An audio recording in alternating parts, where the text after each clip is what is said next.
Hakkında qanunun 11-ci maddəsinə, təsdiqatlar maddəsinin izahına baxacağıq. Dövlət quluna doğru kitabından xüsusi qaydamızla kitab üzərindən bunun izahı veriləcək. Deməli, kitabda 11-ci maddə bu formada başlayır. Siz hardasa burada indi mən göstərəcəyim yerə qədər oxumayacaqsınız. Ondan sonra bizim qaydamız olan hissədən öyrənməyə başlayasınız. Düzdür, buradan da baxa bilərsiniz. Problem yox. Yəni bunlar da düzgündür. Sadəcə biz fərqli qayda ilə izah edirik deyə həmin hissədən oxuyuruq. Yəni 11.3-ə qədər oxumağa ehtiyac yox. 11.3-dən başlayaraq dediyim hissələri öyrənəcəyik.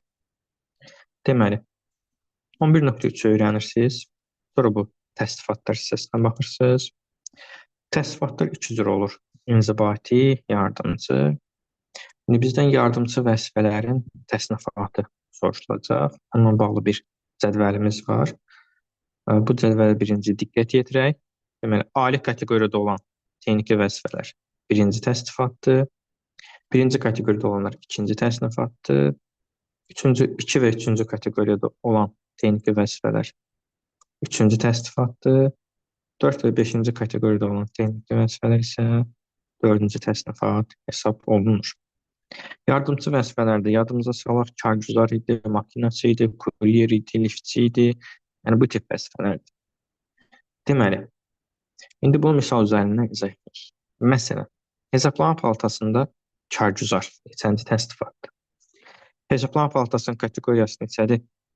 Birinci kateqoriyadır. Deməli, cədvələ baxırıq. Birinci kateqoriyada texniki vəzifə neçənci təsnifatı idi? İkinci təsnifat. Yəni, yardımcılar çox sadədir. Sadəcə bu cədvəli öyrənirsiniz və belə deyim, kateqoriyasını bildikdən sonra sizin üçün çox rahat olacaq. Məsələn, tutalım ki, Naxçıvan Təhsil Nazirliyində sürücü deyək. Naxçıvan Təhsil Nazirliyi neçənci kateqoriyadır? Bilirik ki, üçüncü kateqoriyadır. Üçüncü kateqoriyadırsa, orada deməli, sürücü, yəni yardımcı vəzifə, texniki vəzifə neçənci təsnifat olacaq? Üçüncü təsnifat olacaq. Yəni, bunun qaydası belədir və çox rahatdır. Və ya gördüyünüz imtahanında, məsələn, qarışdırırsınız, bu formada da yaza bilərsiniz. Tez sütun kimi kateqoriya yazıb, altında belə yazırsınız, təsnifat yazıb, onun da qarşısında bu formada yazırsınız ki, qarışdırmayasınız. Bu oldu, deməli, yardımcı vəzifələr. Bir də oldu inzibati vəzifələr üzrə. İnzibati vəzifələrin indi tapılma qaydasına baxaq. Baxın, burada yazıb ali kateqoriya, birinci kateqoriya, bir də ikinci kateqoriya Naxçıvan Muxtar Respublikasına aid olan orqanlar. İkinin hamısı yox ha, ancaq Naxçıvana aid olan orqanlar. Naxçıvandakı ikinci kateqoriya dövlət orqanları. Yalnız yuxarıda göstərilən orqanların vəzifələrinin tapılması üçün düstur. Bunun üçün belə bir düstur müəyyən eləmişik.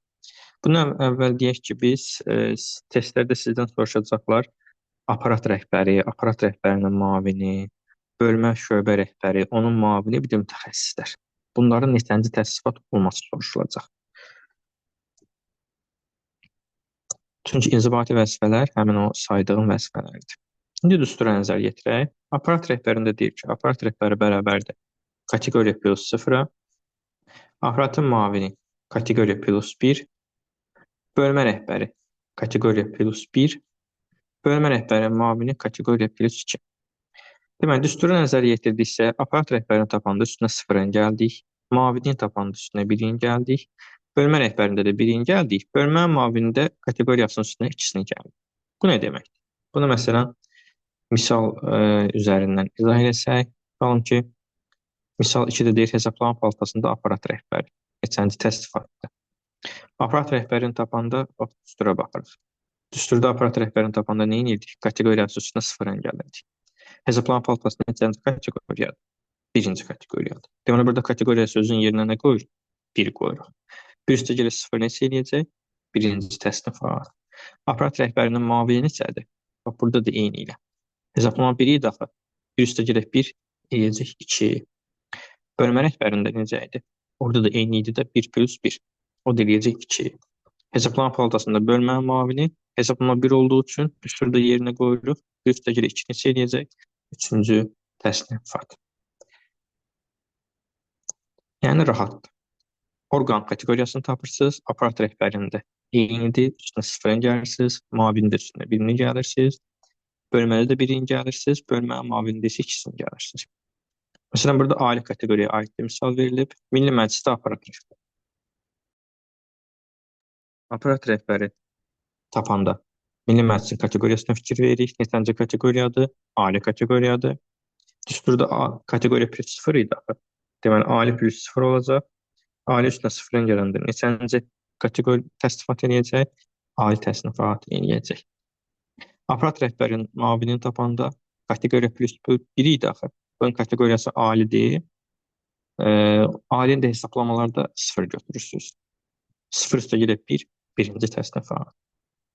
Milli Məclisdə bölmə rəhbəri yenə alidir. 0 üstə 1, bölmə muavinində də üstünə gəlsin 2-ni 2 eləyəcək. Tripl düstur birdən Naxçıvanın ikinci kateqoriyasına aiddir. Məsələn, Naxçıvan Ali Məhkəməsində aparat rəhbəri. İkinci kateqoriya olduğu üçün aparat rəhbərini tapanda 2 plus 0 neçə eləyəcək? İkinci təsnifat. Aparatın muavinini tapanda 2 plus 1, üçüncü təsnifat. Bölmə rəhbərində də üstünə birini gəlirdik. Yenə 3 eləyəcək. Bölmə muavinində isə üzərinə 2 gəlirsiniz. Bu da eləyəcək 4-cü təsnifat. Bu belə.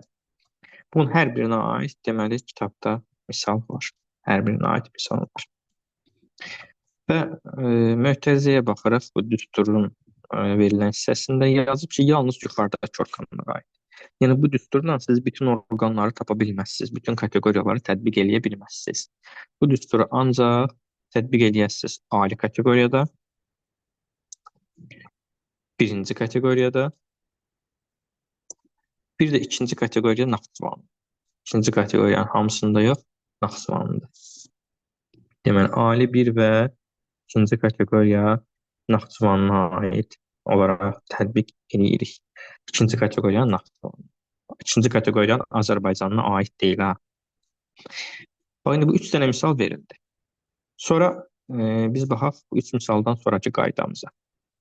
Biz dedik axı, ikinci kateqoriya Naxçıvan düsturla tapılır. Amma ikinci kateqoriya Azərbaycan düstura daxil deyil. Bəs onları necə tapırıq?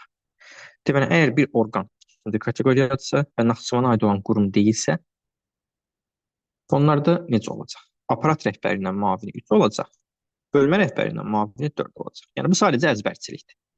Yəni, ikinci kateqoriya gördüyün Naxçıvana aid orqan deyir ki, məsələn, Azərbaycan bütün nazirlikləri, komitələri 2-dir.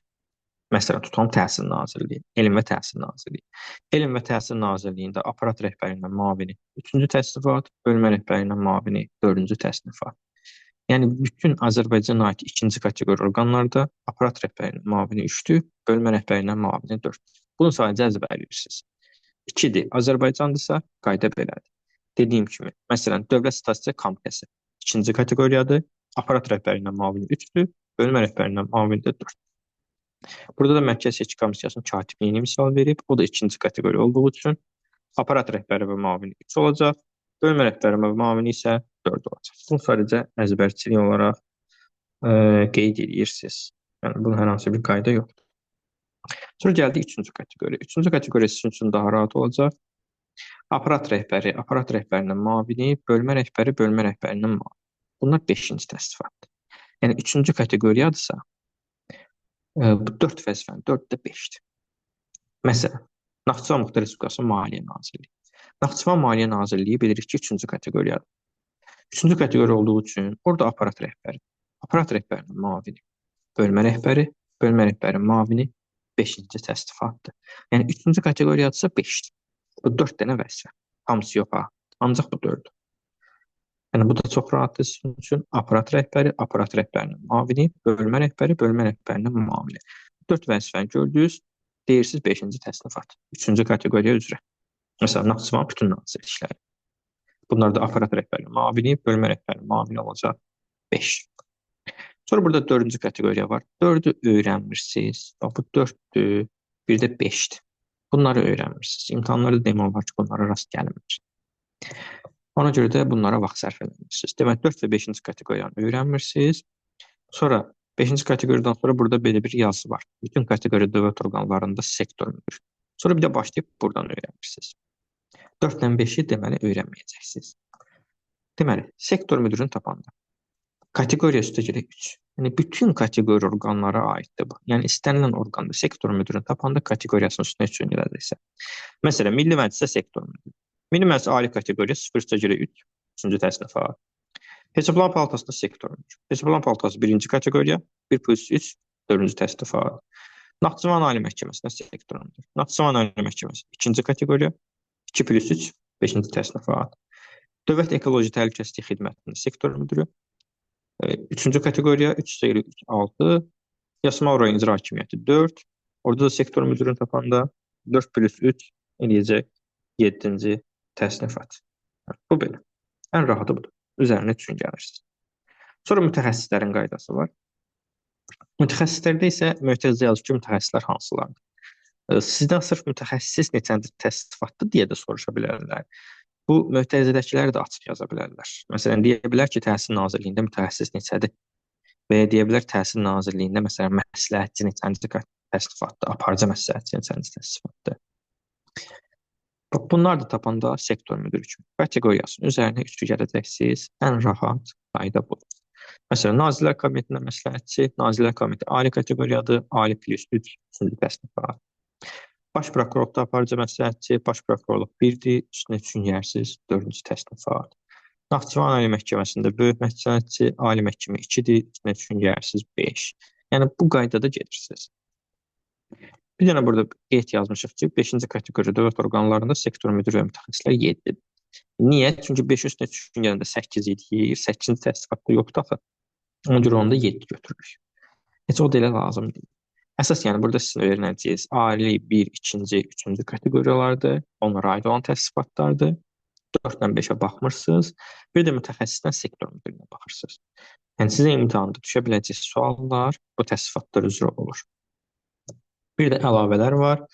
Əlavələrdə də ancaq əzbərçilikdir. Bunlar konkret vəzifələrdir. Burada belə deyim, xüsusi bir qayda yoxdur. Bir köməkçilərin qaydası var. Onunla da bağlı əlavə bir qütbdə izahımız var. Onu da oradan baxa bilərsiniz. Qalan bu hissələr isə sadəcə əzbərçilikdir. Deməli, əsas sizin o ali 1-2, 3-cü kateqoriya, bir də mütəxəssis və sektor müdirinin tapılma qaydalarını bu formada öyrənirsiniz.